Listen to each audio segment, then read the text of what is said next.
Ever wondered if a Raspberry Pi could take down those pesky mosquitoes with a laser? Today we explore this wild tech project, push the power limits of tiny computers to see what they're truly capable of, and dive into the fascinating world of autonomous driving technology. From DIY innovations to the future of self-driving cars. This is Data Drive.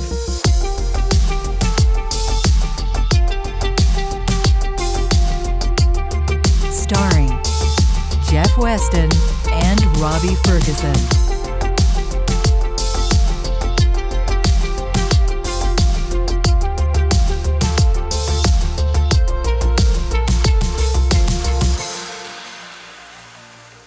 At Data Drive, we only trust our dashcam footage to Kingston Canvas Go Plus microSD cards.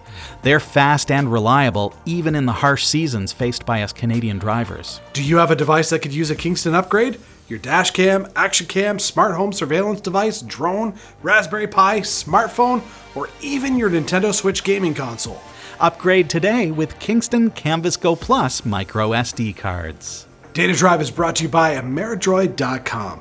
From Singapore computers to home automation and accessories, Ameridroid.com offers top-notch products, worldwide shipping, and unbeatable US-based service. Explore endless possibilities with Ameridroid.com. And Voyager Systems, your responsive IT partner for managed technology, cybersecurity, and future-proof solutions. Let them deal with the technical headaches so you can focus on what matters, running your business. Blast off to success with Voyager Systems, where every journey elevates your business to new heights. VoyagerSystems.cloud. So I don't know how you spend your downtime. Drink. I have a really bad habit of scrolling through videos on, social media. I came across this video 2 days ago, and I'm like, there's no way you could do this with a Raspberry Pi or SBC. Pretty sure it was with Pi though. But this video shows somebody who had taken a Raspberry Pi, a Singapore computer, and had mounted some sort of gyroscopic laser on the top of it.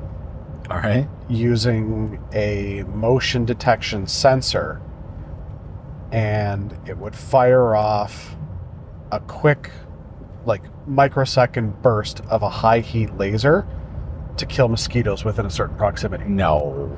That's what I thought. I'm like, there's no way. And then they flip through this book of all these dead mosquitoes. And I'm like, there's no way. There's absolutely no way. Yeah, this is like one of those fake DIYs where it's like they connect a battery to a piece of tin foil and suddenly your Wi-Fi is more powerful. Yeah, exactly. But it got me thinking, what power capacity could you generate from a Raspberry Pi or any sort of SBC for some sort of project like that? Because generally it's the power consumption. You're thinking 5 volts is too... Yeah, because you're thinking like AC off of the GPIO, but if you put a capacitor in there, you can charge that capacitor over the course of 10 seconds, get it up to a high voltage, and then boop. So could you use it to run something like, a hydraulic cylinder or a hydraulic press or something? I don't know. I would imagine so if you could get enough amperage out of it. It's funny. I just wonder. I don't know, how much pressure does that apply to the capacitor if it's because I'm thinking in the sense of hydraulics. Yeah, and I mean that would take a lot of torque. Sure. From the from whatever power source. Yeah, I don't know. It was one of those things where I'm like, I'm confident it's a fake video, but right. It just makes me wonder, what do we have that, we haven't explored with SBCs? Yeah. Now, I'm immediately thinking, as you're talking about that, about the Weapon and Unreal Tournament Game of the Year edition, the yellow one with it just oh yeah, it's like a punch gun or something. Yeah, it's like a hydraulic punch gun. Yeah. And it just disintegrates your enemies. So, I mean, we can always try it, Jeff. Yeah, exactly. We start with mosquitoes and work our way up. That's right. I've got a spare Pi sitting around the house, and I'm always like thinking, what can I do that's just unique and fun? Because sure, I could use it for, everyday stuff, but it's like I have an SBC at my disposal. Yeah. I want to have fun with it. So I've thought about things like, could I use it to, run a gear system that, crushes pop cans? I mean, sure, I can buy just a little. But you could do that with Arduino, and then you don't have to waste a Pi on it. That's true. Because something like that, a simple circuit to like motion detect and then automatically crush. Yeah. Just watch as the kids put their hands in it. Well, motion detector. exactly. Well, there'd have to be something like, a biometric sensor. Well, I was going to say like, a door's got to be closed with a magnet or something, and when the magnet's activated, something smart. like that. Yeah. So basically, we've just created a can crusher that makes more work than just crushing the can yourself. Isn't that what exploring tech is all about? Yeah. Sometimes doing things more difficult just for fun. Yeah, except then nobody crushes cans, and you're still putting full cans out in the recycle. Oh, I would crush. I would crush cans. Sit there, close the door, lock it with the key. Gosh. See, but like I'm one of those, people where I'm like, this would just be fun. You sure? Yeah. I do that kind of stuff all the time. Oh yeah. Well, and I'm thinking notorious for it. I'm even thinking things like, how often do we auto charge batteries? They're like rechargeable batteries that we leave on the charger and they're done. Yeah. But they just keep sitting there with this trickle. And I'm like, oh, yeah. How much fun would it be to have, like a little light sensor on I'm blind. Yeah, good old son. A light sensor? A light sensor that when the light changes color, it sends you an alert your batteries are ready. Just have like a little camera watching Raspberry Pi. But it's an LED, so why wouldn't you just pull off of the 5-volt LED, put a relay on it? Into the charger? Into the charger, like hack up the circuit board, because it's an LED that lights up. Yeah. Turns green or whatever. So that's probably like 2.5 or 5 volts. So just get an appropriate relay and solder it into it, and then hook that up to the I/O of a Arduino, or maybe a Raspberry Pi, because then you can put like a Python script on there or something that is a little more beefy and do some things. So then the light comes on, it trips the relay, it signals the GPIO, and then you get your alert on NEMS Linux or something. I don't even think about, altering the board. It's not even an alteration. Well, it's just an augmentation. Yeah, I'm always just kind of looking around, going, what's some useless stuff that would just be fun? Useless stuff. Just because, like, I know my kids like to learn, especially our middle son who's getting into robotics. Mm-hmm. And just like, what's some weird stuff where it's like, you couldn't buy a product for this. Right? But I love figuring out projects like that. Yeah. Something that doesn't yet exist or is way too expensive. Right. That's kind of how NEMS was born, was like looking at Nagios XI and like they're charging like, you as an organization, you pay like $12,000 a year or something for it. Right.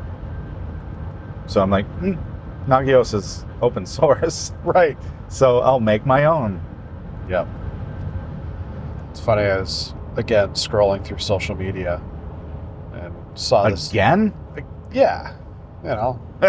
It's all I seem to do in my spare time is flip through the social interwebs. But all right, so you were pooping. All right, now that it's out there.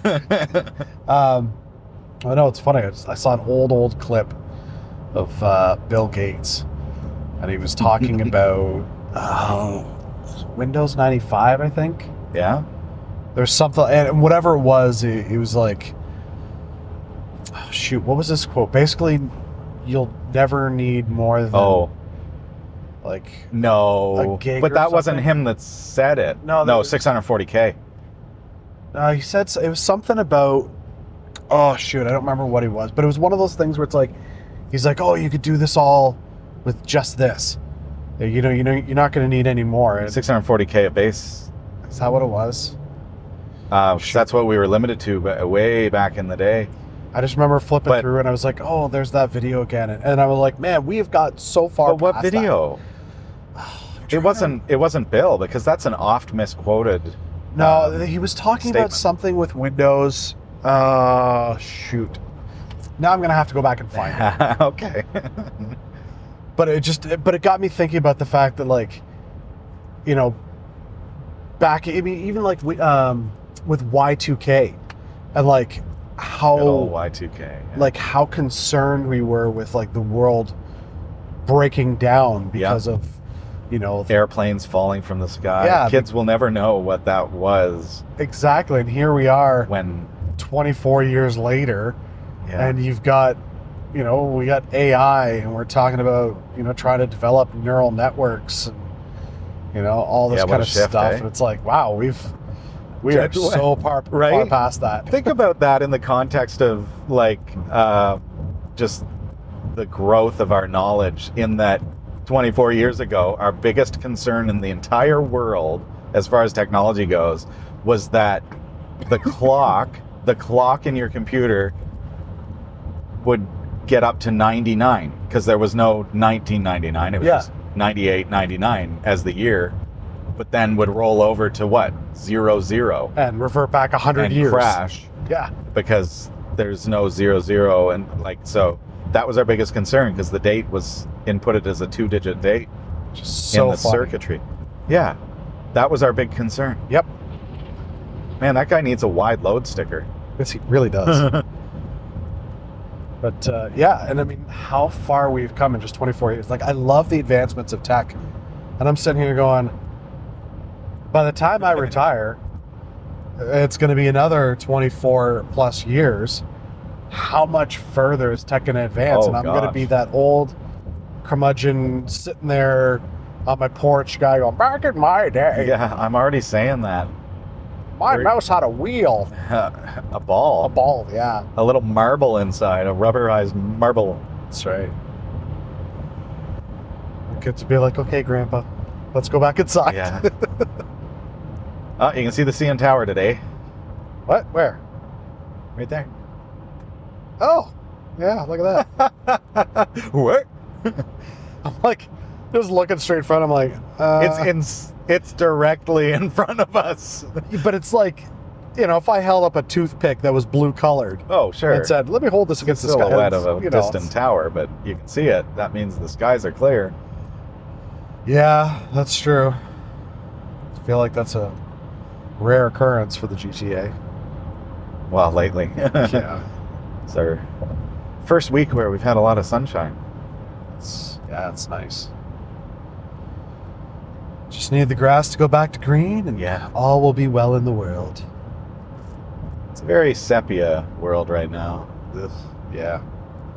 Although I'll take this over white. Yeah. I'm not a fan of snow. That's not true. I like snow. I like the activities you can do in snow. I just don't like it on the road. I've always been a fan of snow. Really?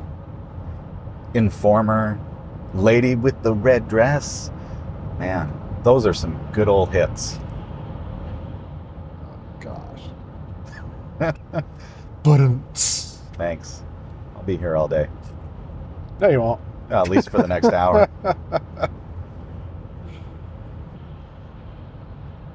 I don't like it when a Tesla pulls in front of me. Okay. Have you ever noticed that, like, when traffic slows, when it's busy, Tesla drivers, I don't know if it's when they're using the automated, like, AI brain or whatever you call it, but when they slow down, they don't tend to brake. They're just using the electric engine kind of resistance. So they'll, like, slow right down in front of you, but there's no brake lights. Oh, really? I can't say as I've noticed that. Watch for it. Well, it's funny because, you know, that Tesla pulls in front. And see, he's braking right now, but right, because the lights are on. so I wonder if it's when they're using the self-driving.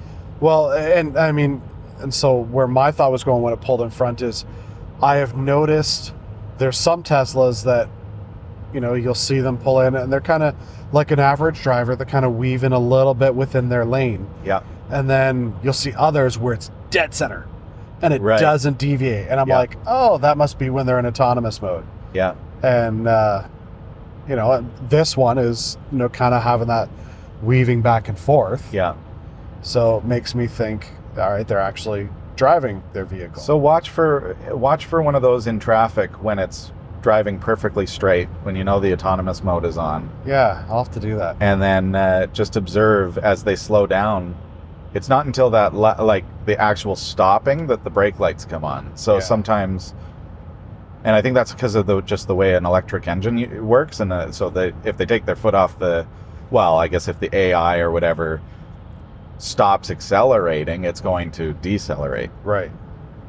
So that reminds me of the old, well, not the old, because you can still get them, but When I was your age. well, you know, a manual transmission. I mean, I say old because I haven't had a manual transmission in a long time. Been a while. Yeah. They're getting tougher to get. I think they're not making them anymore. I think they are, but it's Really? very select. I loved driving manual. Yeah. Well, until I started drinking coffee. Oh, see, I could still drink coffee and do manual. That is dangerous. Yeah, but no, as the whole, you know, you'd be coming up to a light and you'd be downshifting your engine, and you wouldn't have to hit the brakes because you know you drop from fifth. Oh yeah, because fifth to you're fourth. you're just shifting out into lower gears. Yeah, and so I'd be, you know, you do that all Higher the time. gears? Higher gear? Which direction does it go? Higher gears? Lower gears? I guess lower, because I think Lower, it's higher like going you're up going to 5 down and then down to yeah. number 1. But yeah, I guess it's kind of the same deal because I wouldn't hit my brakes then. Kids these days just don't know what we had to go through, like where you're driving in the city and you take a sip of your coffee and you very quickly fumble it down and then downshift. Oh yeah. My first Eating your Big Mac. My first manual didn't even have cruise control because they didn't know how to do cruise. Well, they knew how to do cruise on a manual, but you can only get it in the higher end cars. Right. So Yeah, that's changed too. yeah, I don't tend to use cruise control myself, especially in the city. But because mine is just a standard cruise. standard cruise. Set and forget. The old style where you just set your speed and it'll just go. And if there's a wall in front of you and you have your cruise control set to 110, you are now hitting that understand wall at impact. 110. Yeah. Yeah. See, that's what I love about mine. Yours is newer and they've evolved the technology, so yeah, yours is crazy. Yeah. At first I didn't trust it. So this is like, so it's just gonna like, what, it uses LIDAR, which of course you love. Yeah, I love LIDAR, but no, I don't think it's LIDAR. It's I believe it's infrared. Infrared. No, what's the one on the back? Like, yeah, it's infrared on like your watch and stuff. The green pulse. I mean, it's green, so it's Yeah. not infrared. Anyway, like I can't. Yeah, that's true. Yeah, those early morning conversations. No, I guess it's so like on the front of my car, I've just got these like little sensors, and I can't see anything, and I don't see lights anywhere. But oddly enough, my car's cameras pick up the green pulse. So when I pull into my driveway and I'm parked behind my wife's vehicle that's white, my forward-facing camera will pick up the green pulsing. Interesting. But I can't see it. My eyes can't detect that. But is it laser based? So LIDAR. I don't. There's no lasers. But it's what you're describing is lasers. Well, I understand that. There's a green pulse, but I don't see any light emitter anywhere.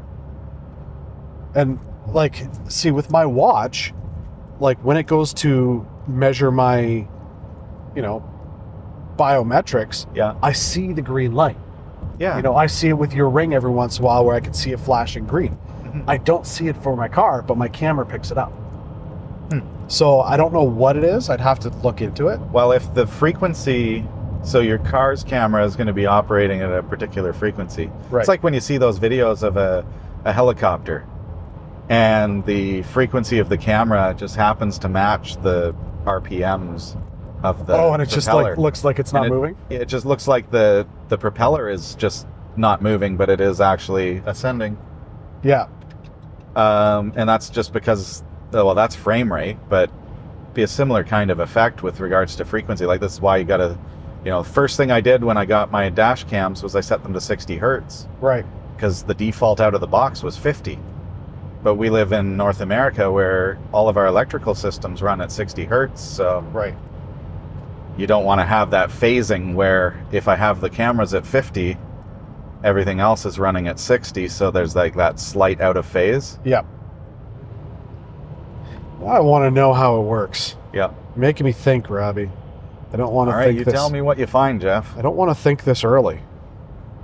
You don't have to anymore. You got your phone in your pocket. That's true. No thinking necessary. But yeah, to be clear, your cruise control speeds up and slows down based on the speed of traffic. Yeah. To the point where in stop traffic, it will actually stop your car. Yes. And I was testing it in traffic, I don't know, about a month ago. Yep. And if I wait long enough, because I have a sensor for setting my distance between the car in front of me, if I wait long enough, it actually starts up for me. The cruise? Yeah, like I'll start moving again. And I was like, like if from stopped traffic. Yeah. Like if you're in a traffic jam and suddenly it starts moving and you're not paying attention. Yes. That's great, because if you started reading a book, Right, and suddenly exactly. it just veers into traffic. Or if I fall asleep while Oh my gosh. sitting in traffic. There are days. Today's not one of those days. Today we're moving. This is great.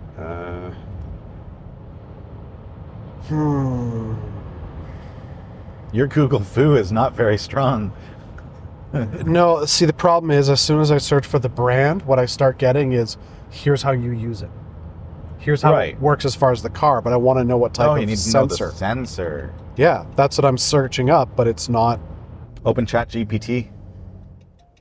How do the sensors work for the adaptive cruise control on a Mazda CX-3?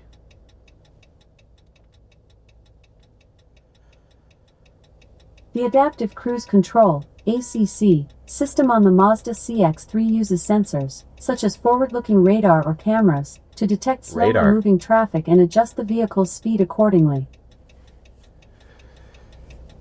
So it'd, I guess, be the same technology as like a radar gun? Does the Mazda CX-3 adaptive cruise control use LIDAR?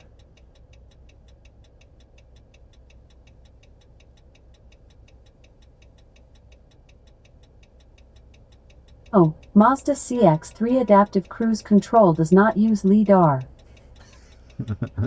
LIDAR. Okay.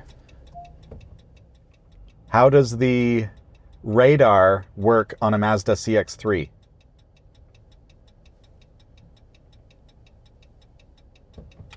The radar on a Mazda CX-3 employs a millimeter wave radar to monitor the vehicle's distance from others and avoid collisions when changing lanes. It comprises a transmitter, receiver, and antenna that emit a radio wave to measure distance, direction, and speed of objects. Okay. So it's funny because I was actually thinking, I know I was saying LIDAR, but I was thinking I was like comedically picturing radar in like what you would maybe like sonar style. Yeah. Right? So no, that makes sense. Okay. Yep. So it's radar. Cool. Now you know. But why does radar emit a green glow? I already closed her. Well, why would you do that? Clearly, I can't Google. Open ChatGPT. Why does radar emit a green glow? I don't know that. Oh, you didn't open ChatGPT. That's just Alexa. Open ChatGPT. Hello, I am a chat robot powered by ChatGPT. Do you want to get started now? Yes. What do you want to chat about? Why does radar emit a green light? Radar does not emit green light. It actually uses radio waves to detect objects. Green light is not Okay. used in radar technology because it does See, it not really have the sounds like properties LIDAR. necessary for long-range Okay. detection. Do you want to know more about how radar works? No. Why does it pick it up on a camera, though? Yeah. Why does radar show as a green light on dash cameras? The light that appears on dash cameras is not the actual color of radar signals. It is typically used to indicate that the radar system on the dash camera is active and functioning. This color choice is for visual representation and does not reflect the actual radio waves emitted by No radar way. technology. What? So Is your there anything else you would like to know about dash cameras or technology? No. do dash camera? What do you mean no? Sorry. Well, what ChatGPT is telling us is that If you have any Your- more questions in the future, Yes. feel free to. So your dash cam actually It's programmed. it detects radio waves. So your dash cam is able to see radar. How is that possible? I don't know. That's it must be part crazy. of the dash cam's features. Neat. Science, kids. Wow. Well, I learned two things today. One, I can't Google as fast as AI. And two, my camera can see things that aren't there. But they are there. They're just not green. Now I understand how ghost hunters work. Yeah. Okay. I'll be the first to admit that we misunderstood what ChatGPT was trying to tell us. Radar doesn't emit visible light. And in listening back, I think the AI was mistakenly describing the green heads-up display visualization of a typical radar screen, rather than the flickering Jeff was reportedly seeing on his dashcam footage. That green light might actually be from an infrared sensor, or just how the camera itself picks up certain signals. Or maybe, just maybe, could that be the frequency phasing effect I was talking about? Maybe causing the flicker of Jeff's LED headlights? I'm sure I was also far off when I was talking about GPIO connected capacitors being able to power anything substantial with hydraulics. In retrospect, it's clear that generating high voltage from Raspberry Pi's GPIO pins, even with a capacitor, is more complex than we made it sound. The pins of a GPIO are really meant for low-powered tasks, so even though it goes well beyond my technical capabilities, I think it's going to need a higher voltage source, which would simply be triggered by a relay, and that would be connected to the low voltage GPIO of the Raspberry Pi. I guess our fantasy hydraulic weapon is best left to our favorite deathmatch game. Next time on Data Drive, we'll speculate about what might be coming from one of today's most riveting fantasy shows, and learn about a high-tech car idea that might just revolutionize your commute. Thanks for exploring these fascinating tech topics with us. There's always more for us to learn. I'm going to park it for now. I'll catch you next time.